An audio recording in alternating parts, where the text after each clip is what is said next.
Well, can I see the list kung sino tong 11 na ito na pumayag na Yeah, we will ma-exploit po yung ating environment doon po sa Masungi?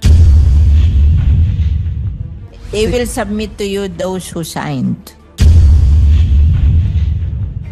What? But right now, Alam nyo, miski eyepiece, ano din yan eh. Nai-influence din yan eh. ay dapat hindi. Eh nako, tell it to the Marines. Sorry.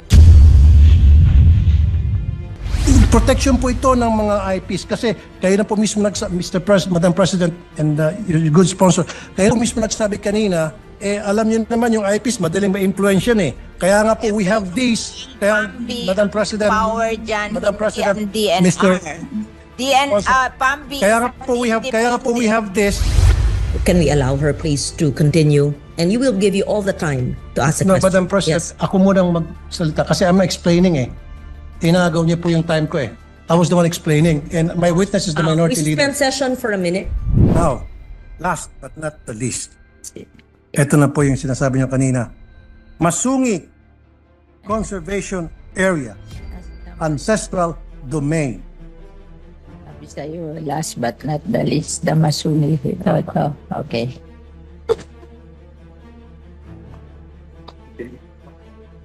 Bakit po pinayagan ang isang wind farm na magtayo doon po sa Masungi Conservation Area na meron pong ancestral domain issue? Talaga pong there's something wrong with the contract with Masungi. Kasi hindi ho pwede yung perpetual. No, I'm not sorry. Let me interrupt. Para hindi na masayang oras natin. I'm not talking about Masungi Foundation. I'm not talking. Mamaya na po natin pag-usapan yon later. What I'm talking is just the Masungi Conservation Area. Not the foundation. So, despite the fact na ito po ay declared as ancestral domain at meron pong nagkiklaim ng mga IPs at under proclamation number 1636, it was declared as a sanctuary, wildlife sanctuary and game preserve at hindi po dapat pwedeng panghimasukan ng anumang commercial activities, explorations, exploitations, etc. Dahil marami po mga ibon dyan at mga halaman na endemic po sa Pilipinas. In 2020, a proposal to measure the potential of wind energy was given to us by the family as a CPS. Yes, to measure them.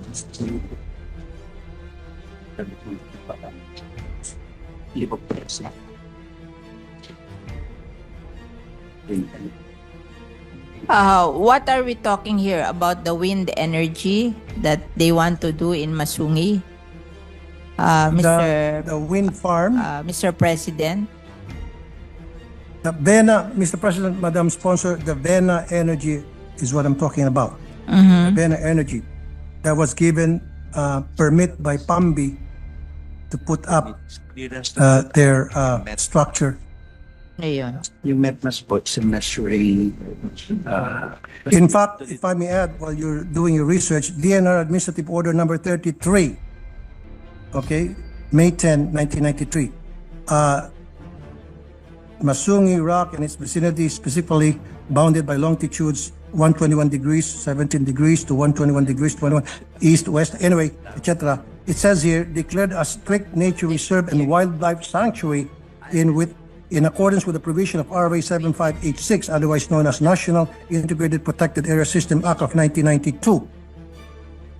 At wala pa pong bagong DAO or Department or DNR Administrative Order or na magsusuproceed nito. Sabi po, wind It was signed energy... Mr. Secretary Alcala. I'm sorry, Madam President. Mr. President, sabi po yung wind energy is allowed because it's Multiple use. renewable energy. But wala pa daw permit yan. Parang mag-i-study pa lang kung ano yung potential ng wind energy. Yun lang ang ibinigay nila. They cannot operate yet. Parang yung PAMBI, ang ibinigay lang is a study of the potential of the wind energy in Masungi. No, it shouldn't. It shouldn't be. dapat in the first place wala pong gagawing study doon kasi naghukay na po eh. Marami na pong structure doon. And I have pictures to show. What are the pictures? Ang sabi po nila, yung PAMB, binigay lang is to determine the wind energy. May conflict po eh. Ewan lang natin kung yung binigyan ng permit to measure the potential of wind energy, kung dinisobey nila na nagawa na sila doon. Pero it is based on a study lang. Madam President, meron na po mga struktura doon. Nag-umpisa na sila na maglalagay ng Part ba yun ng Masungi? wind farm doon.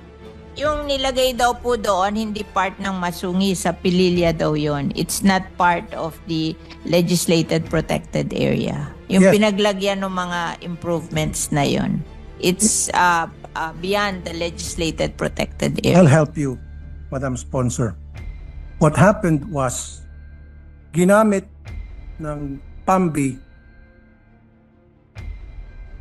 yung Section 25 ng Republic Act 11038, INIPAS 2018 as amended. What does it say doon po sa Section 25? Special uses with protected areas. Assumption niya. So nagkaroon po, because of PAMBI, inigam po yung PAMBI sa batas na ito, nagkaroon ng amendment na para ideklara kahit isang protected area na into multi-use. And this has to be amended. Kasi it runs contrary to the spirit of the law protecting. They want Our to environment. study and investigate what happened because of your contention. Can you give us yung study nyo para a copy lang of the study so they can investigate kung there was a violation of the law? The area kasi is a strict protected zone, Mr. President, Madam Sponsor. And having said that, DNR should know better na if it's a strictly protected zone, hindi dapat nila panghimasukan yan. Nagagalit siya kasi Hindi dapat nila inisip kahit na renewable energy na manghimasok yan. I don't have any problem with renewable energy na para mag-proliferate sa bansa natin, because me being the chairman of the Committee on Energy, payag po ako sa renewable energy, pero dapat ilagay natin sa lugar. Huwag po doon sa mga protected area, especially po na meron pong mga ancestral domain issue na dahil misplaced po yung mga IPs natin na walang mga boses at walang mga kalaban-laban, pinapalayas doon sa kanilang ancestral domain dahil sa ngalan ng development, aka salapi.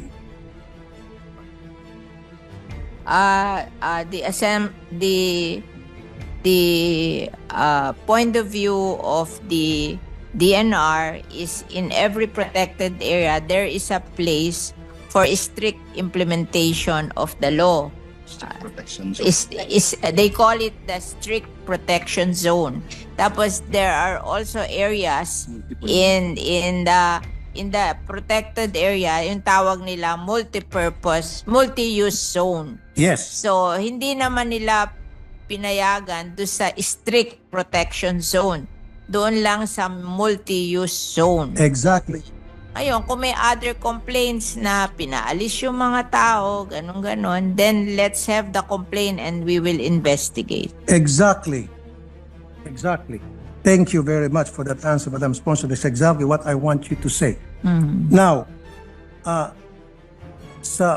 ang nangyari kasi, nagkaroon po ng multi-use zone, classify po ng DNR using Section 25 of the e-NIPAS law as amended 2018 from Republic Act 7586 of the NIPAS Act of 1992.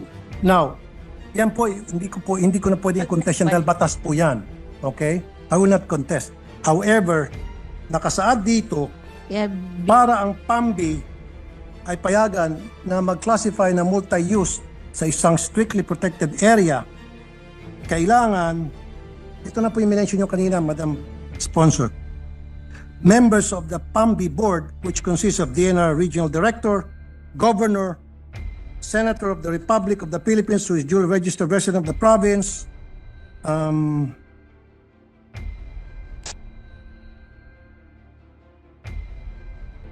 district representative of the congressional district, mayors, chairperson of barangay, regional directors, DA, NEDA, DOST, DND, 3 representative from NGO or PO, 1 but not more than 3 representative from IPs, ICCs, and then 1 representative from the academic institution, and finally, 1 representative from the private sector. Now, gusto ko po malaman kung nasunod po ba ito na itong lahat ng nakasulat dito sa Section 11 ng Republic Act 11038 2018 as amended ng INIPAS, kung nasunod po ito ng pagbigay po ng multi-use ng DNR sa wind farm na Bernas Energy. Bena Energy. Kung nasunod po. Nandyan daw po lahat dyan nung magbigay ng permit. Well, can I see the list kung sino tong 11 na ito na pumayag na Yeah, we will ma-exploit po yung ating environment doon po sa Masungi? Sa amin, yun yung mga local mahilig. I need the list of those people na pumayag na i-exploit natin itong tinatawag nating Masungi Conservation Area na which is declared as a strictly protected area. So itong 11 members na nag-sign, members of the board sa PAMBI allowing the exploitation Local ko. of Masungi, I need a list of those people Kami nga. and their signatures. And very important to me is yung pong IPs. Meron po bang pumirma na IPs? Meron ba? Meron? I need a list and I need the They will submit to you those who signed. what? But right now, Kasi pero ho yan, I'm warning you that yan, majority wins. Di ba? Kahit na hindi pumirman lahat, kung majority pumirma, panalo yun. Oh. I know. Pero ang selection process ninyo, kailangan meron pong IPs. Ayun, on. pina-follow. Kaya nga, paano po sinelect yung IPs? May I know? Oh. From the experts? Baka hindi naman pumirma yung eyepiece. Alam nyo, miski eyepiece, naaano din yan eh. Nai-influence din yan eh. Ay, dapat hindi. Ay nako, tell it to the Marines. Sorry. Tell it to the Marines. Dapat hindi po. Kasi, kawawa na po yung mga IPs. sa kulang nga po. legislated protected area, Yeah. nangyayari yan. Yung mga barangay na i-influence eh. Kawawa naman po yung mga IPs. Kulang nga po sa pinag-aralan, kulang po sa kaalaman. And then, i-exploit po natin because we're saying na madali silang ma-influensyahan. Dapat, we try to help them to make sure that they will not be easily influenced so that gagawin po nila kung anong tama para sa kanilang proteksyon. Oo nga, hindi siya maniwala na yung IPs pumirma. Kaya huwag mo na sabihin sa akin, ako alam kong pwede yun, pero siya ayaw niya. Kaya isigay niyo na lang kung sino yung pumirma. Diba? I'll help you. Would you mind if I'll help you? Yeah, you're very welcome, Mr. Okay. President. Kasi bago po mapili ang isa o dalawa o tatlong IPs na sumama po sa PAMBI sa selection process. Number 1, dumadaan yan sa Indigenous Political Structure or IPS. Okay? Ano po yun? It consists of tribal leaders that have exclusive right na para magpadala po ng representative nila kung hindi sila mismo ang sumama doon sa PAMBI. Number 1. Number 2, dapat dumadaan po sa tinatawag na FPIC, Free and Prior Informed Consent. Process ito na ipapakita na itong IPs were not coerced and were not influenced, just like what the good sponsor said na madali na influence. Kaya nga po mapasok itong proseso to make sure na hindi po sila na-influence, hindi po sila na-coerce. Ito po yung FPIC. And finally, evidence to 1 and 2 I mentioned, dapat may certification precondition or CP documents from NCIP pirmado na nagkaroon ng tamang proseso at pumayag ang IPs community. In the absence of these 3, then invalid po yung pag-recruit nyo ng IPs para maging member ng PAMBI's board.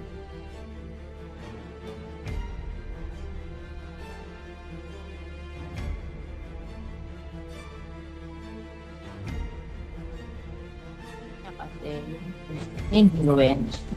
If, ano naman niya precondition na yung na kailangan pinayag yes, diba? Ipakita mo na lang mga papeles para pa-convince siya. Kasi hindi natin yun yung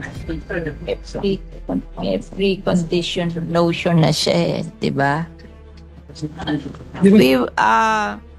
Mr. President, we will just submit all the papers available to the DNR about the action of the PAMB. We just want to reassure you that it is not yet a permit to operate the windmill. It's just a study to find out the potential of the wind farm here in the legislated. Thank you, Madam President. Thank you, good sponsor. Yes, I definitely agree with you. So, I need to see the CP, Yes. Certification of Precondition signed by the NCIP. Kahit na testing pa yan, kasi ang nakalagay sa batas, kahit na testing, dapat hindi. Doon sa mga lugar na merong issue sa ancestral domain. Kaya nga po dumadaan doon sa tatlong sinasabi kong steps. Without those, then invalid po yung mga nakapirmang IPs doon. So I need a copy of the CP na pirmado po ng NCIP because kanina lang po tumawag ako sa NCIP, wala po silang pinipirmahan na CP allowing the exploration, the testing of anything whatsoever commercial doon po sa Masungi Conservation Area. Now, if you cannot show me CP, again, I will defer the budget of the DNR in favor of the IPs. Can we defer? Do we have time to i-defer? Ano? Wait. Wait. If the sponsor has a query, we suspend session first.